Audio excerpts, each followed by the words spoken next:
The following program is sponsored by Happy Science.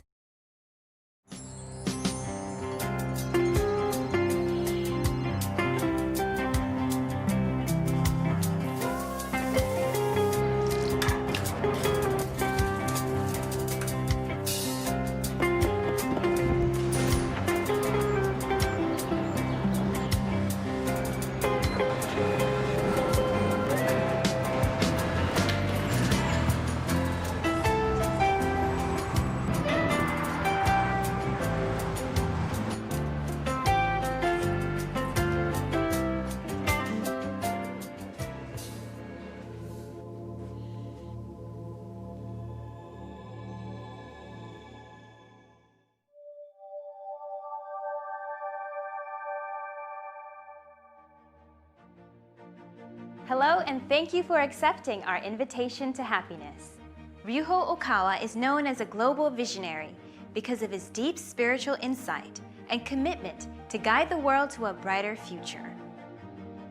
To accomplish this, he founded Happy Science Group in 1986, which is now a global movement in over 100 countries. His vision and message to the world goes beyond the differences of race and language, empowering people with love. Together, in this 8-part series, we will explore practical ways on how you can be happy and how you can take part in creating happiness as a society. On September 11, 2001, one of the most shocking and devastating events in history struck the nation and changed the world forever. Here we are today, still wondering how we can achieve world peace. What is global justice?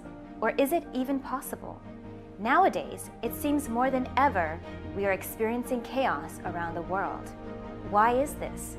We are living in modern times where technology has made the world closer, yet we seem so far apart. We still fight and have wars between countries. What are we fighting for? What is the truth behind these wars? In this episode, we will look into world justice and how it can be accomplished.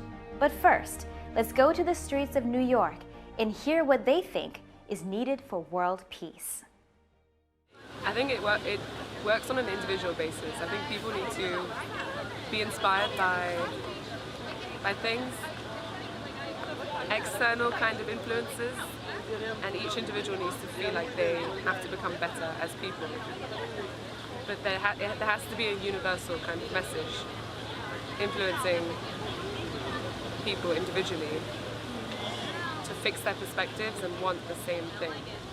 Because there are people, groups that have their own agenda and they think that's the best, but we all need to be on the same page. Many more years of learning. It's not going to happen anytime soon.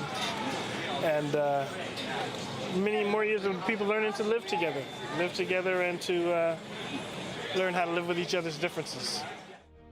How about you? What do you think is needed for world peace? Let's watch a lecture from Okawa that will give us a deeper insight on global justice. This lecture is entitled Establishing the Justice of God.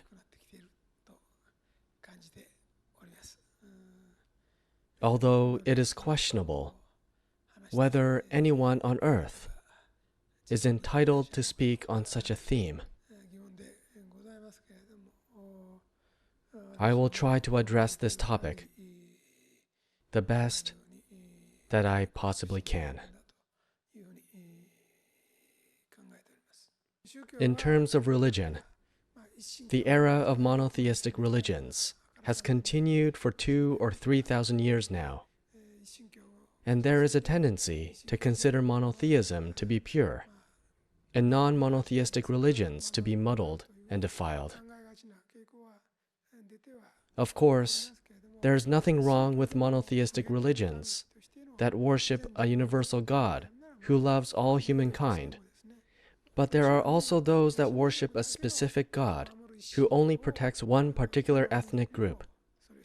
Forcing other ethnic groups to believe in their own God would mean that one particular group could completely dominate others. That would be unreasonable. On this issue, Happy Science teaches that there are different levels of gods and different ethnic gods. In fact, countries have their own ethnic god, whose role is to bring prosperity and wealth to its people and to guide them in the right way.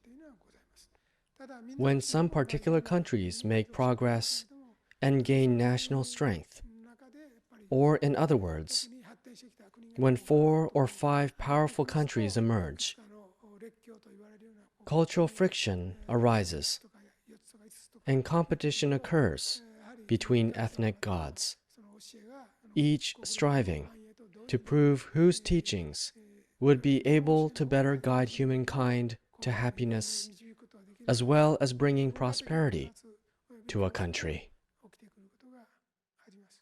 When this competition exceeds a certain point, a war sometimes breaks out.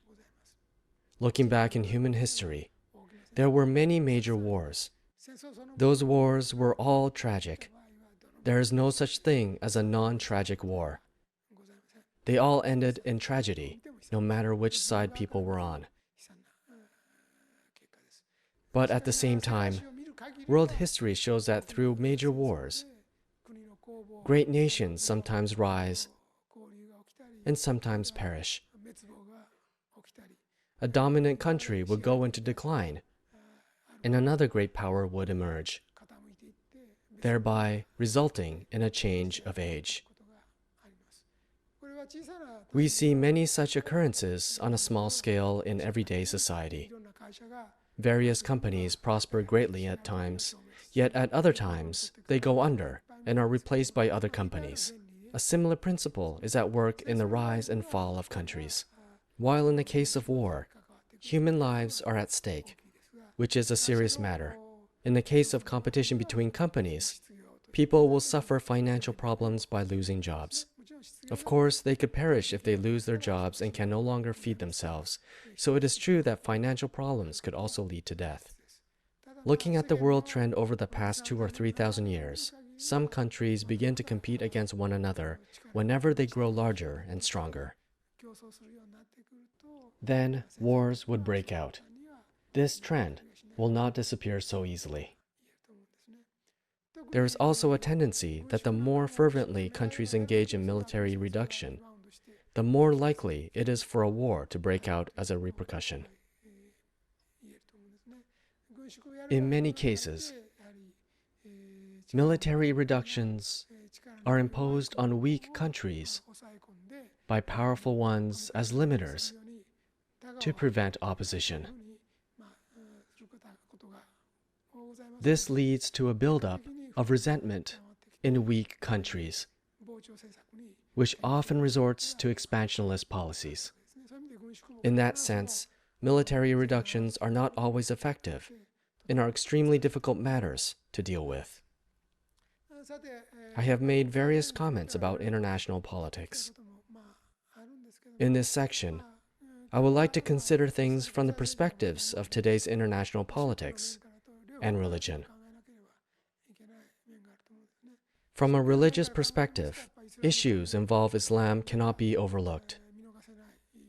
The situation is still fluid and will continue to fluctuate, so it is difficult to think about it definitively. But I would like to start with a conclusion. There are supposedly around 1.6 billion Muslims throughout the world. Slightly older references note there were 1 billion or 800 million, so there is no doubt their numbers are increasing.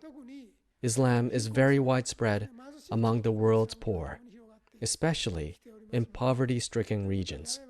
So in some ways it may be spreading as a substitute for communism and socialism in the past. Thus, as Islam is spreading among the needy, we could say that it is spreading within communities that are struggling to overcome the status quo, but have little hope of improving their condition.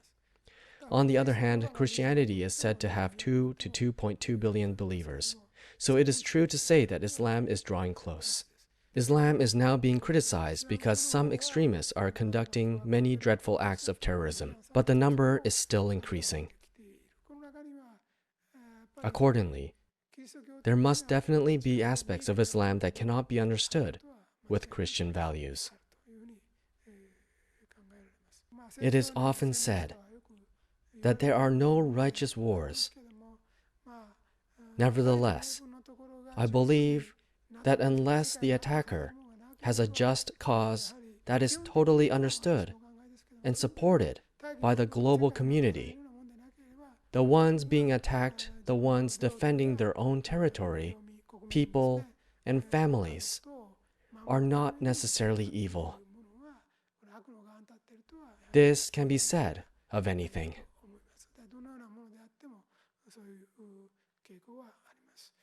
In the world, there is a rather widespread mindset based on monotheism, which regards other religions as heretical. However, in many cases, this judgment comes from ignorance. People are simply thinking as they were taught in their religion. It would seem that even church leaders are often limited to this level of awareness. In the course of their missionary work, they enthusiastically preach that their beliefs are the only ones that can save people, and they gradually narrow their scope to say that there is no salvation other than through Jesus. Nevertheless, I can well understand why religions tend to move in that direction. Only in recent years has it become possible to think about things on a global scale. Until then, each group in each era made decisions based on its central ideas. So in the past, when transport and communications had not developed, it was nearly impossible for people to think about things on a global scale. Even in Hitler's day, there was still a certain amount of distance between European countries. Now, the time has finally come when we can think about things on a global scale. Therefore, the criteria for justice will change from ethnically focused ones to more universal ones. Whether someone is right will be judged from an international perspective. There are drawbacks to an approach that makes decisions based solely on numbers too. The decision will differ depending on the style taken. For example, whether the population alone is taken into consideration, or whether each and every country is considered to have one vote regardless of size. So a purely numerical approach should not be adopted. After all, we must fully explore the theme, what is right? Everyone has an understanding of God, but what if the confusion and clarity lied in the fact that there are two concepts of God? One is the universal God, while the other is the ethnic God of different countries. Wars occur when cultural friction and competition among these ethnic gods arise and escalate past a certain point. Now that we can think of things from a global perspective, we need to decide what the criteria of justice is, not from an ethnocentric perspective, but a global perspective. Let's go back to the lecture to hear more about global justice. Then, what are the criteria of justice that God upholds? The answers can be found in the flow of human history. God does not expect history to be something static and monotonous. People can sometimes become corrupt if they wield power for a long time. Organizations created by people can collapse after exceeding their effective periods, such as 1, 2, or 3 centuries. Some say that a revolution occurs when an organization gets out of step with the times. Thus, God considers innovation a matter of course. If people of the world want to know what God's justice is, I would advise them to read my books, The Laws of the Sun, The Golden Laws, and The Laws of Eternity, and try to understand the philosophy in them. It's not so difficult to read all 3 books. It certainly wouldn't take a lifetime. Reading speed may vary for each person, but I think you can read them in about a week or 10 days. By reading them, you can understand that there are different grades in gods. They range from the universal God that thinks about global justice to gods that think about individual regions, countries, or ethnic groups. You'll also understand that from the books that angels, prophets, and Messiah-like souls are born in certain intervals to create a religion. In other words, there are differences between religions, and each of those religions was founded to bring salvation to the people of its day and region. Despite this, various wars and conflicts arise because certain beliefs are not suited to a different era or to a different region's way of thinking. That is why I want to get rid of wars, conflicts, and misunderstandings that arise from mutual ignorance. I am sure that once people of the world understand the philosophy taught in the laws of the sun, the golden laws, and the laws of eternity, answers to many questions will become clear. Christian countries fought among themselves in World War II, America versus Germany, Germany versus France, Germany versus Britain. They're all Christian countries. As they killed one another, they probably said, "Lord, forgive me. Amen." They all fought in the name of God. So this was unfortunate. Jesus said, "Render, therefore, to Caesar the things that are Caesar's, and to God the things that are God's." This could be taken as a basis for the separation of church and state. However, I feel that the separation of church and state has a negative effect. What would have happened if this idea didn't exist, and if they had strictly followed Christ's words in politics? Given that diplomacy is an extension of politics and war is an extension of diplomacy, if they had kept the spirit of Christianity in wartime as well, they wouldn't have been able to engage in such senseless slaughter. However, in reality, politics separated from religion, and that may have worked in a negative way. The roots of Islam and Japanese Shinto are surprisingly similar, and they share some commonalities. They both believe that someone close to God should rule a country. Both have a profusion of war gods. In that sense, they are very similar. I intend to gradually clarify the parts that are common to Japanese Shinto, Islam, and Judaism.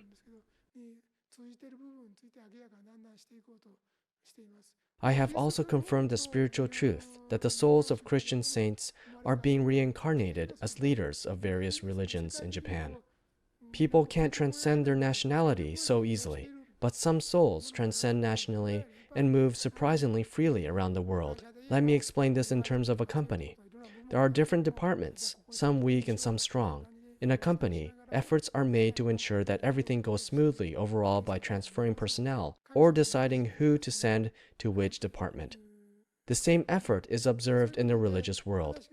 This is a reflection of God's management. What I want to say is this. The biggest desire of God is for many people, or if possible, everyone without exception, to live in happiness. Many scholars who specialize in international politics often use a parable from Christianity to explain the principle of politics. They say that if one sheep out of a flock of 100 goes astray, the principle of politics would be to lead the remaining 99 sheep to safety, whereas the principle of religion would be to search the countryside for the lost sheep. However, what I teach at Happy Science is different.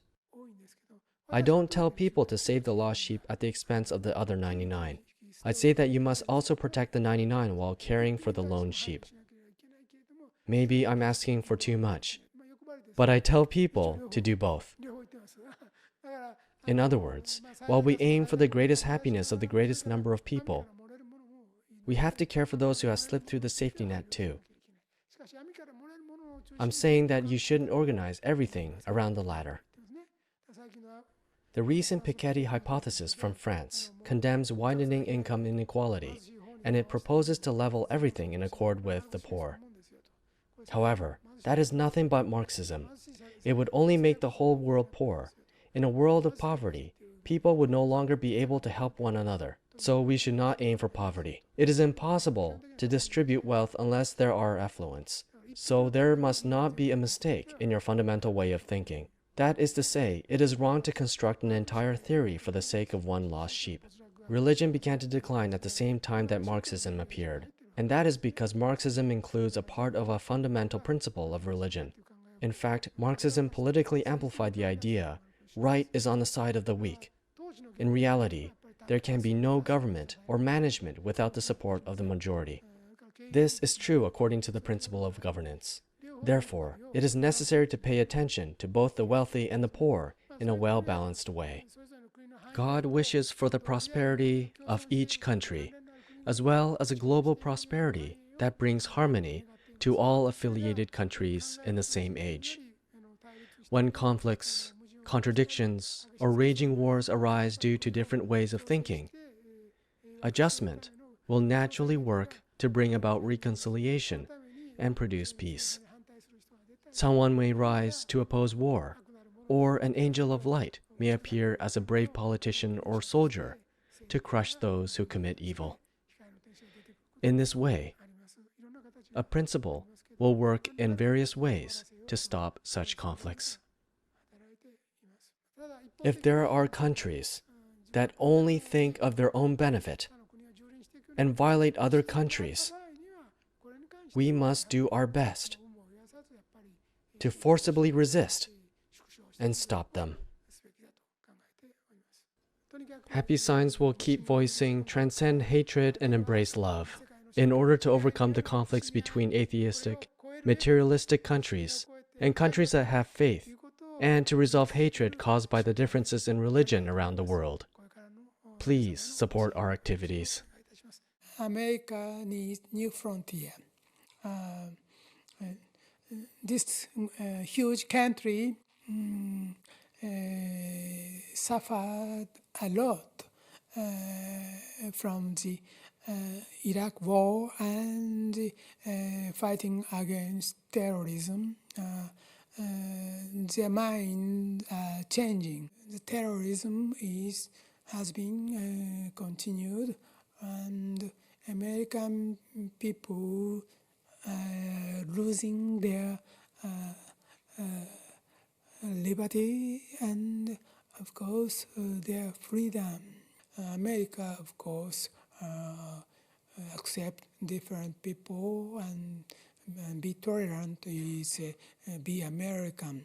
It's a meaning of be American, but they are very sorry about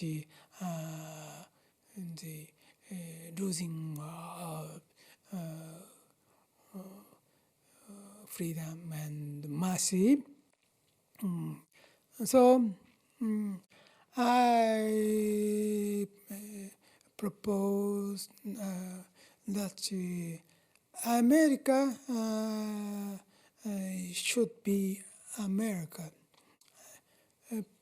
Please forget about a lot of mistakes they have made.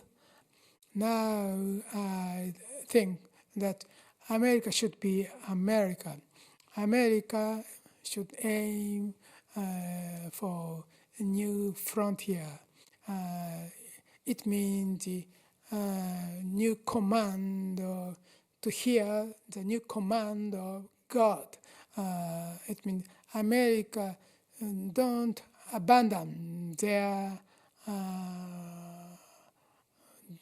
destiny or their mission from God. They don't abandon the apply to protect the earth. If they are declining now, but still they are number one supreme power in the world, and they must fight against evil power.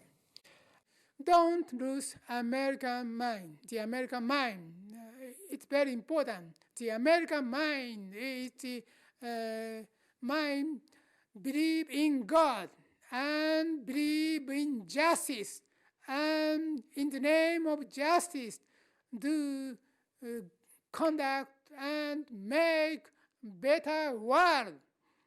It's a mission of America, and another countries will follow America. That is your mission. Don't lose the American mind. It's the starting point of America. I think so. Thank you very much. Wars and conflicts arise from mutual ignorance. To overcome them, Okawa continues writing books of truth. There are various religions, and each of them was founded to bring salvation to the people of its time and region. God wishes to realize the happiness of all people. To achieve this, God sends various kinds of leaders in the religious, political, and educational fields to improve this world. God's management is at work on a worldwide scale, beyond ethnicities and religions, based on God's justice. So by understanding this underlying theme, we can create true justice in the world. Lastly, he said, do not lose the American mind, which is to believe in God, believe in justice, and take actions to make a better world in the name of justice. To help the world achieve this, Happy Science will keep working with you and with the world, voicing the message, transcend hatred, and embrace love. Once again, thank you for accepting our invitation to happiness. And join us next week, where we will be exploring the topic of illness and karma. Is there a connection or a lesson behind illnesses? See you next time to learn more.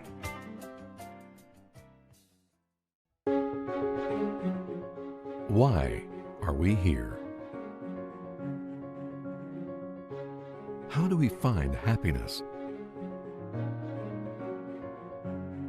What is the nature of the soul? Imagine if life's questions could be answered. Imagine if we could understand God's designs and intentions and discover more than our life goals, but also how to attain them. In The Laws of the Sun, Ryuho Okawa shows us the universal spiritual laws and how we can live in harmony with them. Learn how our thoughts influence reality, the nature of love, and the guiding principles on the path to enlightenment. This is a book with answers to life's questions for all in search of spiritual growth.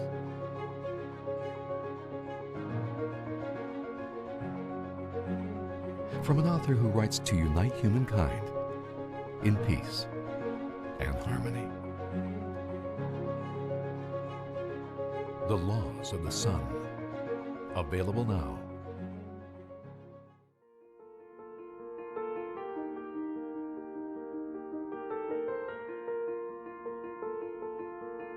The preceding program was sponsored by